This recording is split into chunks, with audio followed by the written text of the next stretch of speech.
It's the world's biggest island and potentially its biggest problem. If you were to melt the whole Greenland ice sheet here, we're talking about around 7 meters sea level rise. Global warming isn't a theory here, it's life.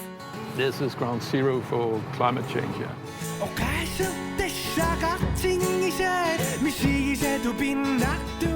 We're on a journey through an ancient land giving a glimpse of our future. Some fear the change and some can't wait. It would be nicer to be warmer. Yeah, I could use some of that.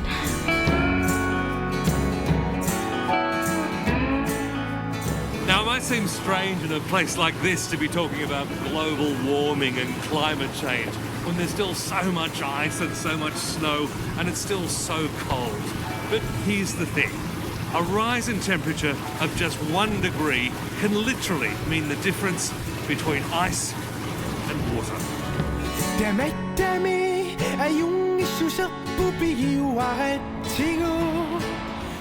And in Greenland, the melting ice and warming water are creating winners as well as losers. 10 years ago, we saw how farmers were cashing in on warmer seasons. Today, there's a surprising new boom on the top of the world. 470 grams. Climate change take many surprising ways, I guess.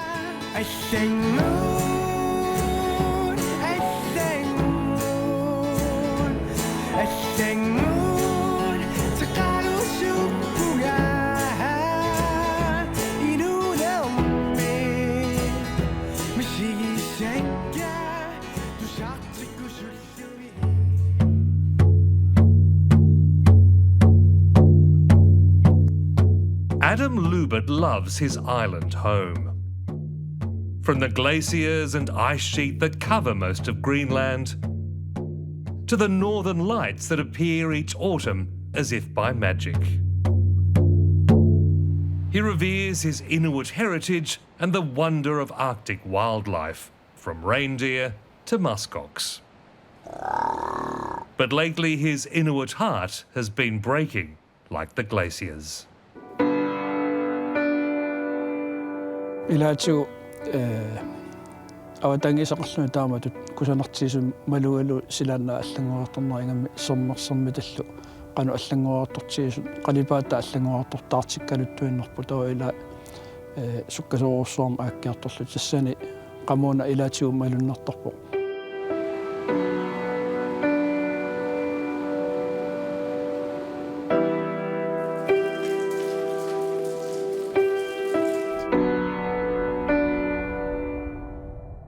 Adam lives in Kangerlussuaq, a town of 500 people just inside the Arctic Circle.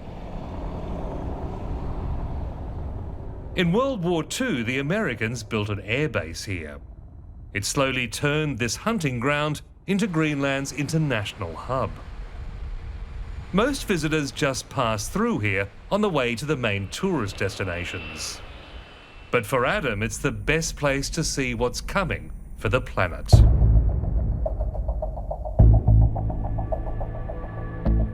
I have easily access to 3 big glaciers. This is very easy to see the change of the climatic change, everyday landscape, the vegetation.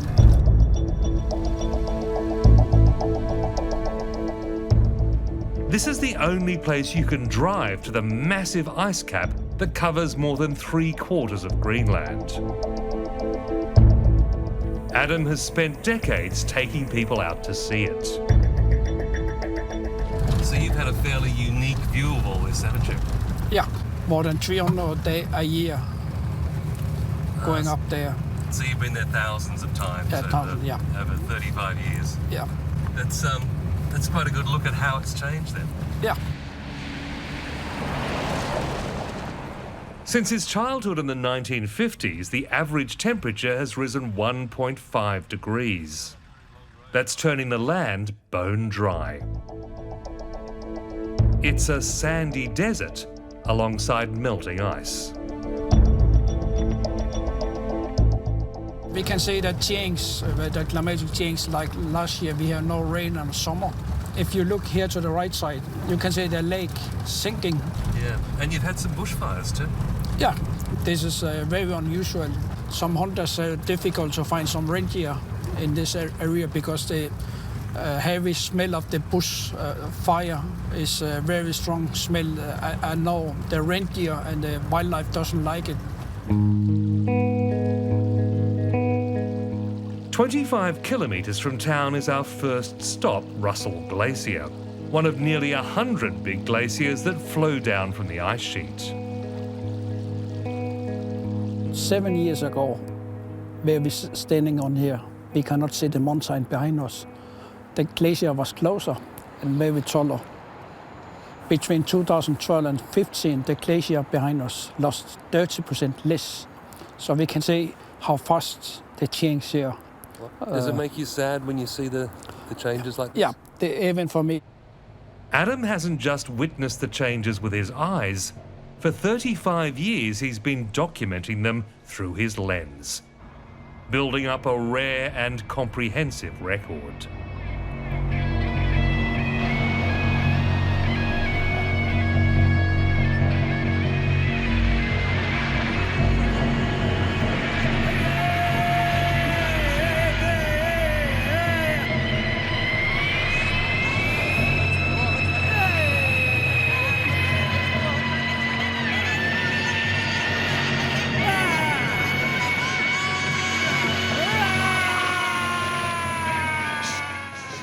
In a time of balance, this carving, when huge chunks fall from the glacier face, should be offset by ice moving down from the sheet behind it. But for decades now, he's seen a system out of kilter. The ice is disappearing and the land is changing.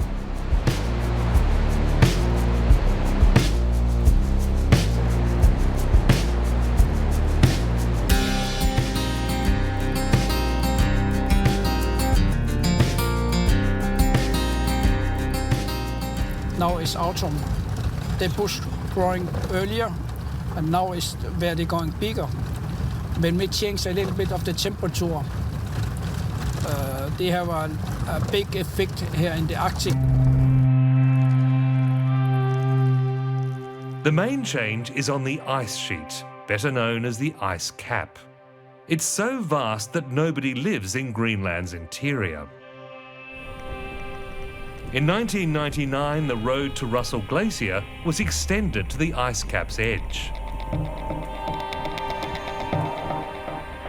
At 38 kilometres, this is Greenland's longest road. This is end of the road. The end of the road? Yeah. It's a bit chillier up here. Yeah. The walk from the car park to the ice cap is getting ever longer.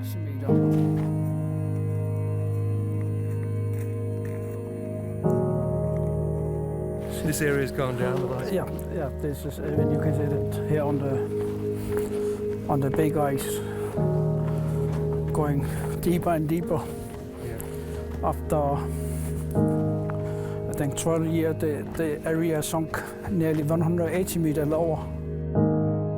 The ice cap is a holdover from the last ice age. Elsewhere in Europe and North America, giant glaciers like this melted 10,000 years ago. Here, Arctic temperatures preserved it. What melted in summer was replenished by winter snow. This is ice under. So they're actually on the ice sheet now? Yeah. Okay, freshly covered with snow. Yeah. The first snow this year. Since summer? Okay. Yeah. So the melting season is over? Yeah. For now? For now. The problem now is that the ice cap is shrinking. Every year is different, but most years it's losing more ice in the warm months than it gains in the colder months. The reason that's a big problem is that the cap is so incredibly big. We're standing on 8% of the entire world's freshwater. From here is not the longest part. From north to south is 2,700 kilometers long ice sheet, and the widest part is 1,500 kilometers wide, 3.5 kilometers thick ice.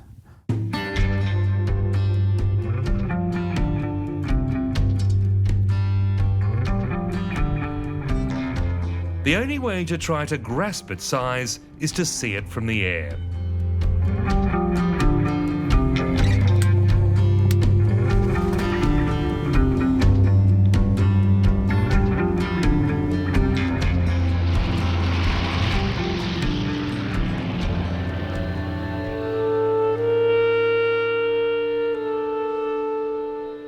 As soon as you rise over Gangasluswak, you see giant crevasses and massive rivers of meltwater.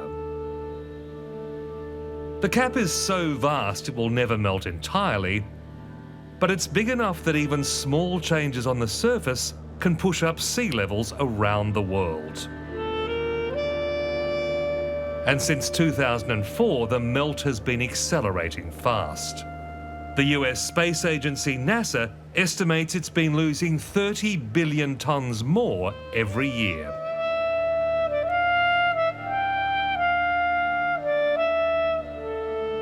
Thomas Juul-Pedersen is a senior scientist at the Greenland Climate Research Centre. The ice sheet has always been melting. There's always been a melting season, but that melting season seemed to dramatically increase. So it starts melting earlier, and the melt continues for further into the autumn every year. Right? So, and last year there was a very high melt season, for instance. It started very early. It is telling us that climate change is real. There's no doubt about that. Climate change skeptics do cast doubt, pointing out that the cap grew slightly this season thanks to record snowfall. But that was caused by record hurricanes. A series of superstorms in the Caribbean sent record precipitation all the way to the Arctic. It's the same trend you see not only in Greenland but in many places around the world, where more numerous hurricanes, larger hurricanes, droughts, floodings, all these things. It's all signs of a changing climate. The ice sheet is comprised of old snow, so new snow or more snow on it will of course increase the mass of the ice sheet, but if that is followed by increased melting as well in the following years, then it will go away as well.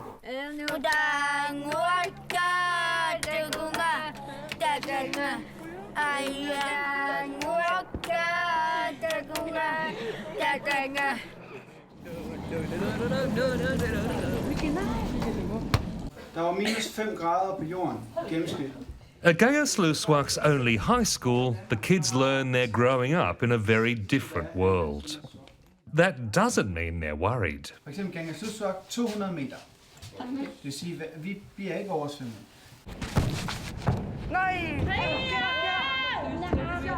My name is Athena and I'm 13 years old. And I like it very much here. There's a lot of nature and stuff. In the summer I go rowing and kayaking or whatever. And me and my friends, we go out camping and stuff. My dad, he's a hunter, so he got all these hunters going hunting and stuff. What about in winter? What's winter like? Winter is pretty boring. So are you worried about rising temperatures, or you think it might be nice to be warmer? It would be nicer to be warmer. Yeah, I could use some of that. And that's the irony here. The place most affected by climate change is perhaps the least concerned by it.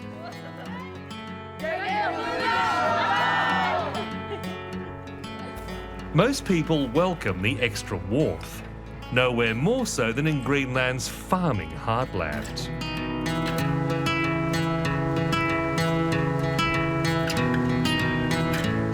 This is the start of a giant fjord through Kusharek in the far south, where Vikings settled 1,000 years ago. Today, thousands still live in isolated hamlets connected only by boat. The last time I was in this part of Greenland 10 years ago, farmers were getting pretty excited about global warming because rising temperatures meant they could grow a lot more crops and animals. So we're coming back to see how they fared, and if this is still a part of the planet where people are benefiting from climate change.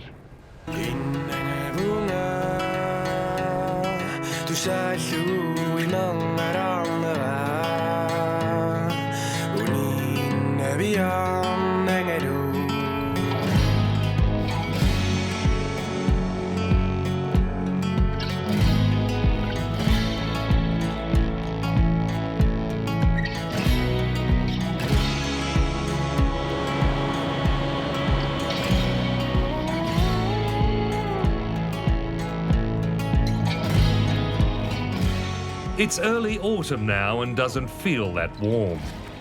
You can have 4 seasons a day, most of them cold. Yeah. Hey, mate. Yeah. How are you? Well, I'm good. You haven't changed in 10 years. You as well. Oh, you're a liar. Our guide through the fjord will be Kenneth Herc, a former agriculture consultant who's just been named Deputy Foreign Minister. This is Greenland sun. The sun is up there, somewhere. No, so- let's have a look around. Yeah, please. Please come around. Take care, Slippery.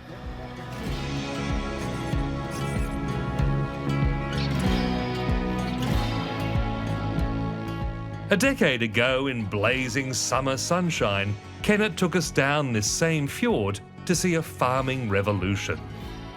Rising temperatures since the mid-90s had extended the growing season by 3 weeks.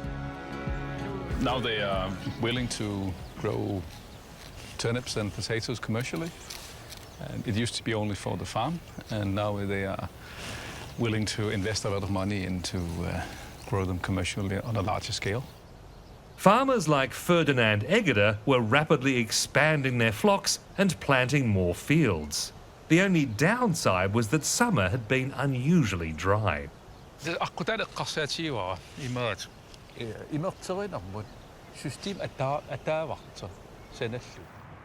farmer Egeder was sceptical that the warming was here to stay.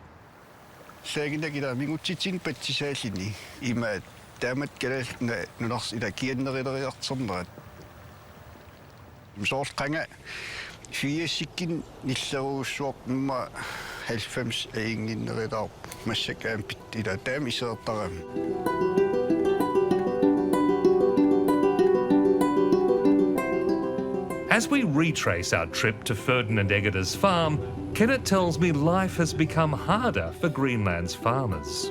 They have had a lot of droughts in the months of May and June. That has become more or less the new normal. I think the climate has become much more fluctuating, actually more fluctuating than I would have expected 10 years ago. So, yeah. That's difficult for farmers, isn't it? It's always difficult. Because you have to adapt all the time, and if you have to use a lot of money on one approach, and then suddenly the whole regime changes, and then you have to do something else, that makes it a challenge. It's never easy being a farmer. It's never easy to be a farmer, exactly. It's you're never satisfied.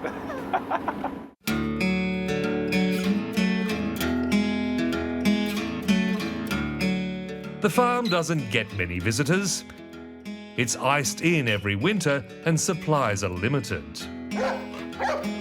Ferdinand Egeder can go months only seeing his 2 dogs, 2 sons, his wife, brother and sister-in-law, and their 400 sheep.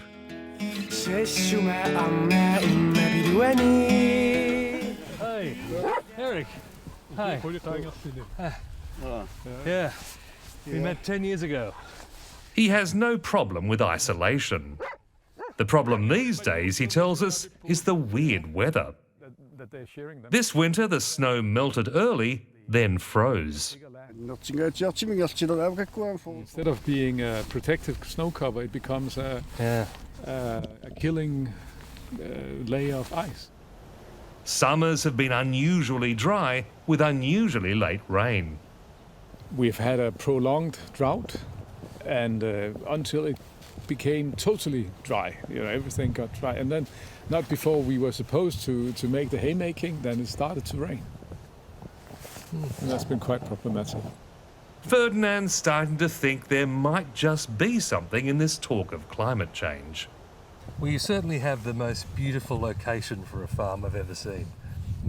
Ja, Kisiukkikin sommeruussuortelerama muki soqqaamassisam sinnerli sormiiga narsaatinu imaannaangi tornaatorsuutiingisam taamatorussuи sormiina akon taallinilu siniatuul quperlit aju akon taal tastaak ajerammi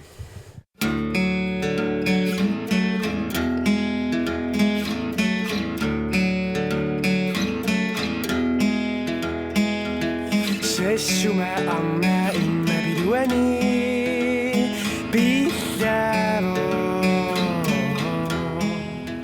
We head back to town, fearful of being caught by ice.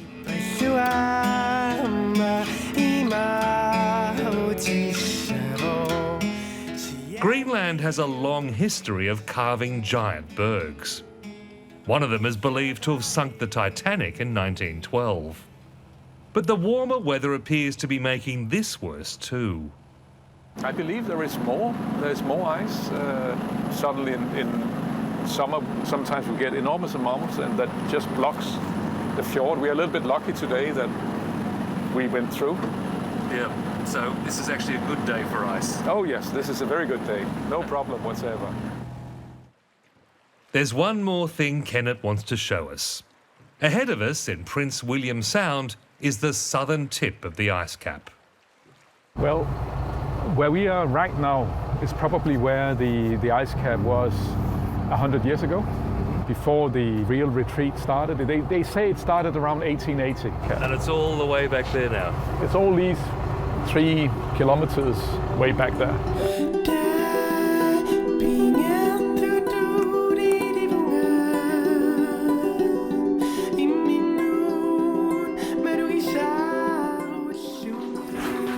This is a new part of Greenland, and now you're inside Greenland.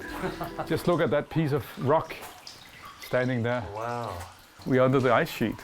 So this is, you see this at the edges, you know, small ice caves being formed. So how long has this been encased in ice? Probably at least 6,000 years. Wow. Probably, yeah. Maybe longer. It's happening faster than you're used to, even you in your lifetime. Oh yes, but still we have to take care. It's all being held by a few columns of ice and the rock here, the big rock. And we still have several tons of ice. Oh yes, oh yes. So if something starts to crack, we move out, huh? Don't make any sudden movements. You know what the blue ice is? What's that? That's actually snow that has melted and then re-frozen. Right. That's what creates the blue ice. Uh-huh. And in a few years you'll look at no longer the blue ice, but actually the blue sky. Wow. I sang moon, I sang moon, I sang moon, The big melt may not have been the boon for farmers that many hoped for. But one group is celebrating. 90% of Greenland's export income comes from fishing. Out of 56,000 people, some 2,000 work on small fishing boats. Hundreds more work for the big fleets and fish processing factories. Andreas Olsen is a fleet manager at the state company Royal Greenland. In generally, we see some higher stocks due to the climate change, or at least due to warmer sea temperatures, but also due to the ice cap melting. And when the ice cap melts, a lot of nutritious water comes down the big fjord systems, which creates optimal conditions for fishery. So with all the bad things happening from climate change, you may be among the winners. Yeah, at least it looks like that, yeah. 470 grams. The most remarkable change has been the appearance of mackerel, a warm water fish rarely found in less than 8 degrees. Its mass migration so far north has left scientists stunned. Nobody had really expected it, but it has gone quite fast. Teunis Jansen studies schooling fish at the Institute of Natural Resources. He's found himself in the middle of a maritime gold rush. So in 2011, the first mackerel was caught in Greenland. Within a few years, already in 2014, there was 85,000 tons landed by the fleet. And that's quite a lot. It corresponds to perhaps 20-24% of the national export of Greenland in that particular year. That's created a whole new industry, and another looks likely to follow.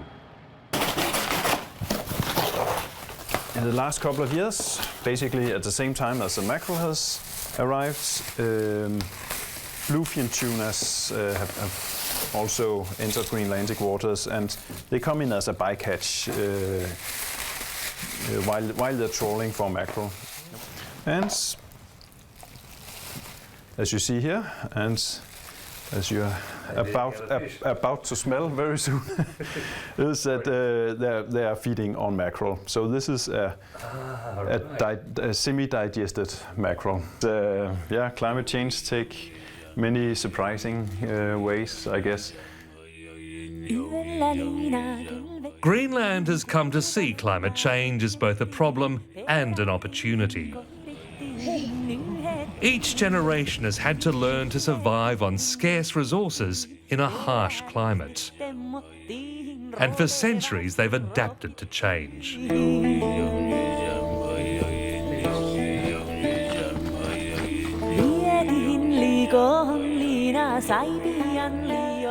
Adam Lyberth's ancestors moved down from the high Arctic, where they lived off seals and narwhal whales, to the south, where they learned to fish and farm. But he finds it hard to share the joy of a warming climate. On our last day in Kangerlussuaq, he took me to what used to be a deep lake alongside Russell Glacier. It's almost empty. So just over there, it used to be as high as the glacier. Yeah. Now it's all drained away because the glacier collapsed. Yeah. And when did this happen? Last year in September. This is part of the accelerating with the climatic change. Many things like that happening. So this is part of, we can say, former lake. One less lake like that. And that's happening all over? Yeah. Wow. It's frightening. Yeah.